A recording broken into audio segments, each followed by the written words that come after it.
I'm standing before you today as a friend and ally fascinated with but not in media studies. And I'd written down all sorts of clever points about the conceptual overlap in terms of shared interests in voice and representation and democratic theory to demonstrate the dialogue, I think, that I've been continuously engaged in with colleagues in media studies. But I think really what says it all is our splendid victory in the pub quiz last night, if I may remind you. So the paper I want to share with you today is based on co-authored work with Akugo Emejulu, who's at the University of Edinburgh. It's a British Academy funded project where we're looking at minority women's activism under austerity in England, Scotland, and France.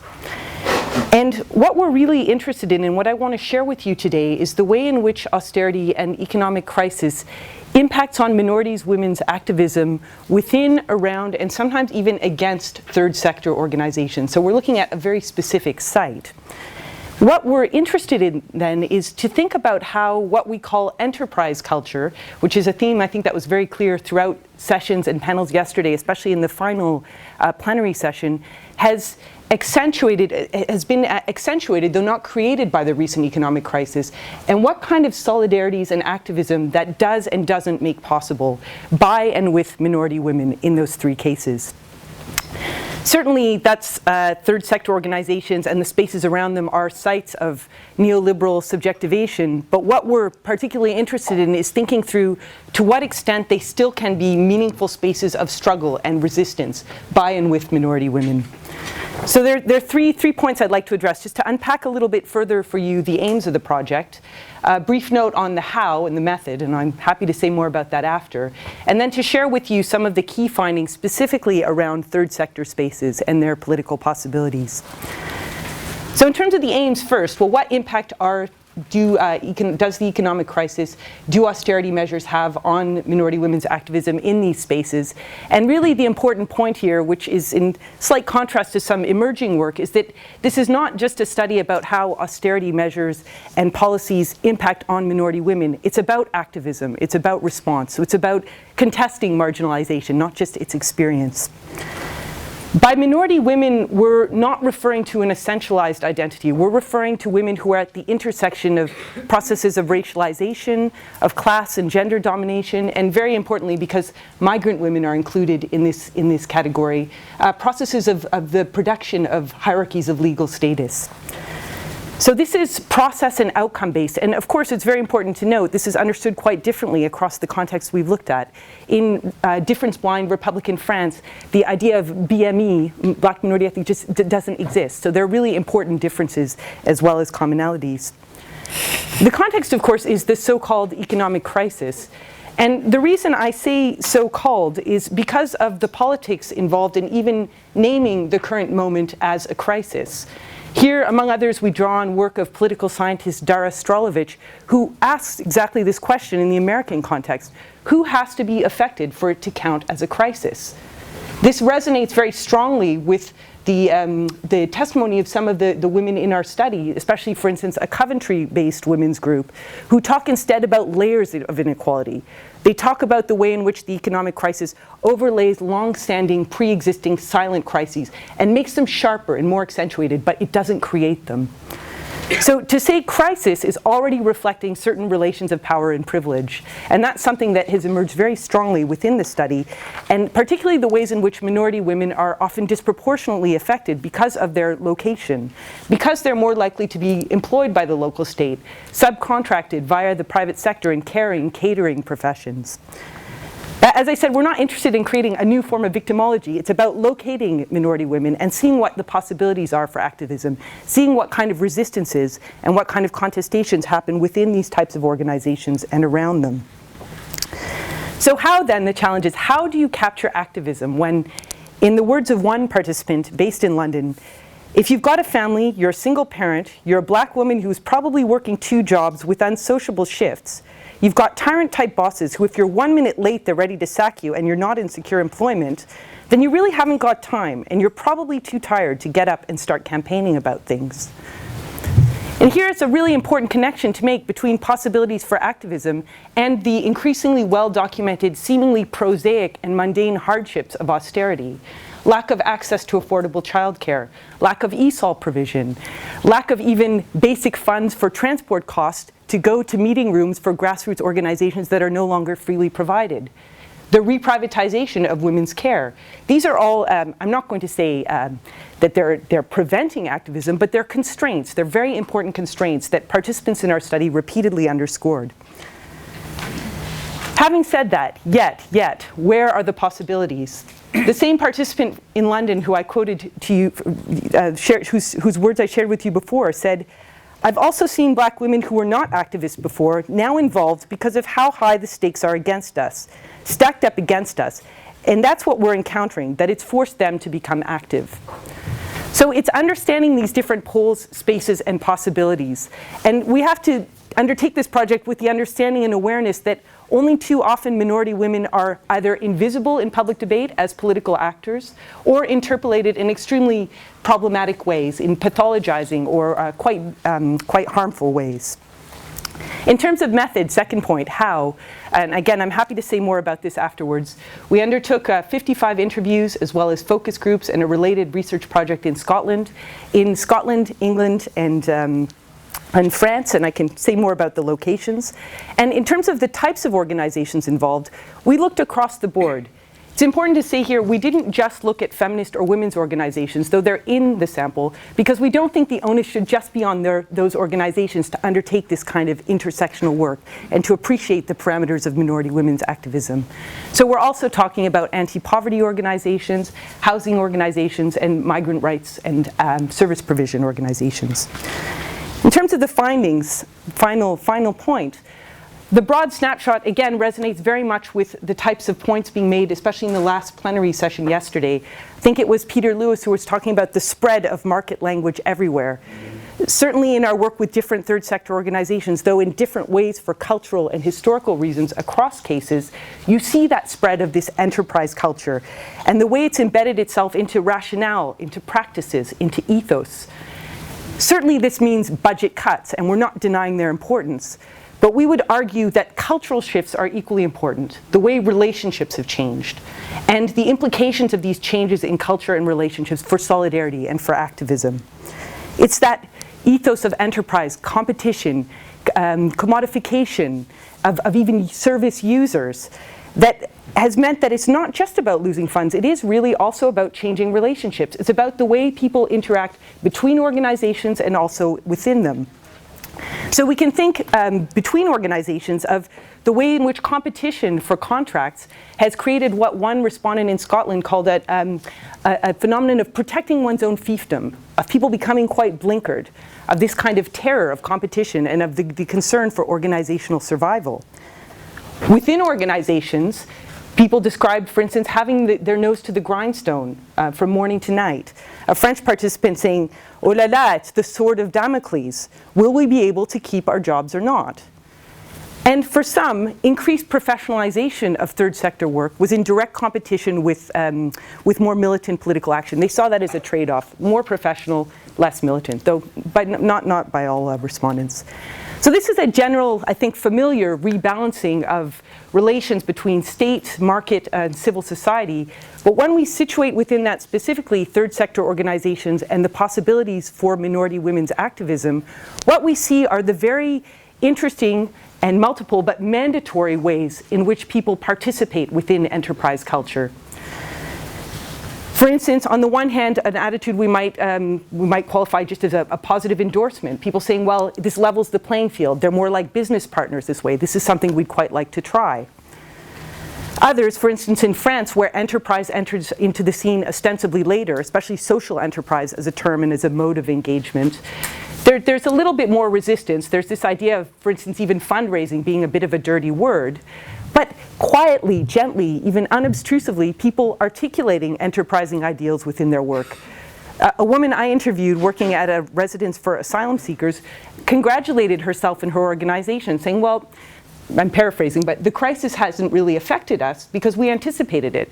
The way they anticipated it was by putting everyone on temporary short-term contracts in advance. Well done. There are intriguing examples also of subversion, here where social enterprise in particular is seen as a creative space, where it's possible, in the case of one migrant woman, to set up a social enterprise for migrant families through which ostensibly they were informing people of changes to benefit regimes and entitlements, but in fact were providing information about the fact that you can in fact appeal and of campaigns that people might join. This is particularly necessary given the cuts to legal aid and the great difficulty so many people are having in accessing free and independent legal advice. We can also think of, maybe at the other end of the spectrum, just the resigned and pragmatic acceptance. One woman in Coventry saying, well, it's not as if a light bulb went out, but as she saw it, you do this or else you fail. The broader point, when you look across those different types of positions, is that enterprise is inescapable. Regardless of this positioning, these different types of positions and subjectivities that have been generated, it's an inescapable frame. It has a hegemonic grasp on third sector activity and its sort of satellites, spaces. Once upon a time, surely there were other ways to talk about these forms of social action, to not frame one's activity in social and political projects as we were talking about last night, social business models. And this is something we feel absolutely has to be underscored and challenged, not least because for participants in our study, it's not clear that social enterprise actually matches their needs and priorities and is actually serving as a vehicle for their own political values and social projects. Arguably, there's a bit of a movement in the opposite direction, specifically of migrant women, and here I'm going to talk about France because it provides some interesting differences as well as similarities to the Scottish and English cases. When we look at their experiences, migrant women at intersections of processes of legal status production, class and gender inequality, race, we can see different interactions of processes at work where under austerity, where there were pre-existing challenges. For instance, in difference-blind Republican France, in the migrant rights sector, it has historically been very difficult to talk about migrant women because of this difference-blind ethos that requires migrants to be treated as equal and undifferentiated. So even among the advocates, that resistance pre-existed. But within the context of economic crisis, you have new phenomena of what we've called crisis migration. And it's important to say here, we did the bulk of our field work before the current refugee crisis, so there's more to say about that, of course. But crisis migration in the sense of secondary migration within the EU, where, for instance, a Libyan woman in Spain receives a Spanish work permit, can no longer access work because of the economic crisis, migrates to France because she believes in the promise of free movement within Europe, and can't effectively access any of her rights in terms of housing or employment, leaving women often quite vulnerable to exploitation. What we have then is this pre-existing problem of not being able to cross categories of migrant and woman alongside of shrinking funding pools where it's increasingly difficult to work effectively in third sector organizations with these migrant women, and these phenomena of competition in this enterprising frame where the big fish, the bigger organizations who are often more dependent on larger government funds for their core activities are swallowing up the smaller fish, the local organizations that have their ear to the ground, that are sensitive to these emerging phenomena of crisis migration. And in turn, they're often the organizations who are perhaps less adversarial, less likely to lock horns with the state over migration policy because of their greater dependence on government funding. Not always the case, but often.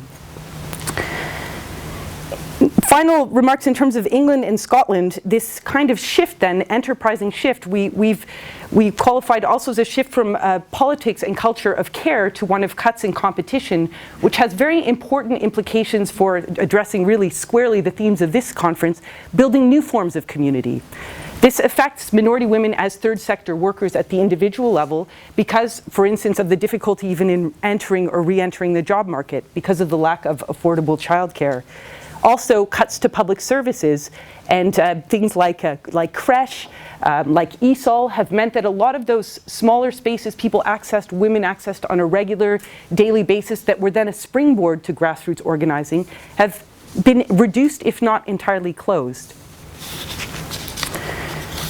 When we consider work at the organizational level, there's been a move toward seeing work as superfluous, especially caring work, especially emotional labor. And I'm thinking of a really interesting example in Scotland where a minority woman who works with minority women saw as superfluous work she had previously done that she qualified as acting as surrogate mother to women who had, minority women who'd experienced violence.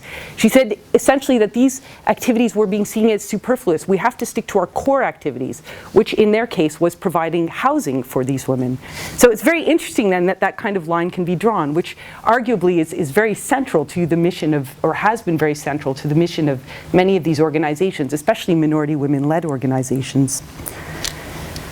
Where opportunities have been identified, again, it's been often through this enterprising frame, where the legitimate form of action and the viable form of action is when one is interpolated as an enterprising carer, again through this enterprise model, using these kinds of business solutions for social issues, whether that's in the form of community creche or cafes or sewing businesses. And participants themselves, and certainly we have asked questions about this in terms of, well, who is enterprising and toward what kind of objective? What are the terms and who is setting those terms? What even wiggle room is there within that kind of enterprising model? And we found it particularly interesting to see the way in which even minority women working in third sector organizations start to see their, I don't know if we even say service users, I mean there are different terms people would use, but to see them differently when they look through that kind of enterprising lens.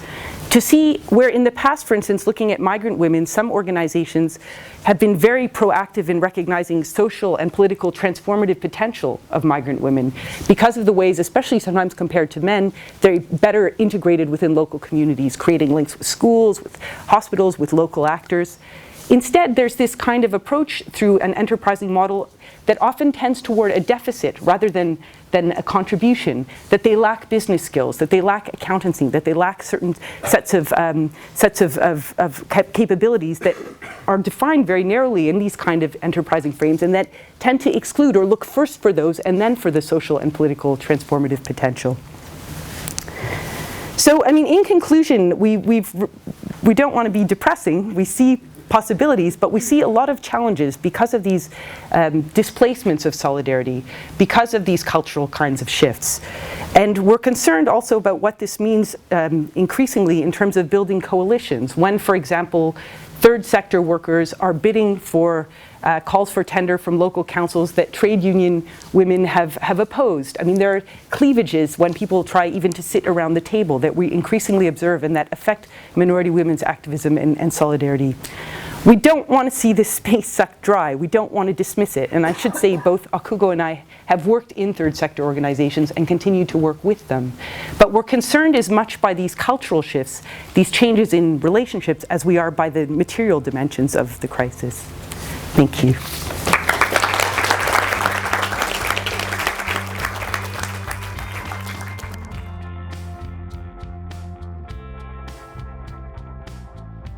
There's a lot of overlaps between what Leah was saying and what then the context for my talk. Really, I mean, in terms of the power dynamics of who gets to name or label, in terms of what Leah was talking about in terms of enterprise cultures, how the people that I'm going to be talking about, which are NEET kids, so not in education, employment or training, how they're constituted as service users, as individuals within a very neoliberal environment, and in terms of the demands made on individuals in terms of the possibilities for change then and how stretched they are, but also the general local environment in which this work is going on.